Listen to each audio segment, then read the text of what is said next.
Bangladesh cricket board বিসিবিকে 3টি শর্ত দিয়েছিলেন সাকিব আল হাসান, কিন্তু 3টি শর্তের একটি শর্ত মেনে নেয়নি বাংলাদেশ ক্রিকেট বোর্ড বিসিবি সরাসরি জানিয়ে দিয়েছে এ বিষয়ে তাদের ইখতিয়ার নেই।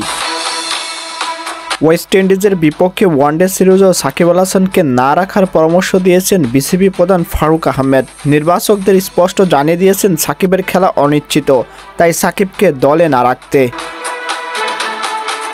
দর্শক, বাংলাদেশের হয়ে আর ক্রিকেট খেলা হচ্ছে না সাকিব আল হাসানের, তাহলে কি আন্তর্জাতিক ক্রিকেট ক্যারিয়ার এখানেই শেষ করে দিলেন সাকিব আল হাসান? সেই কবেই ভারতের বিপক্ষে কানপুরে টেস্ট ম্যাচ খেলেছিলেন বিশ্বসেরা অলরাউন্ডার সাকিব আল হাসান।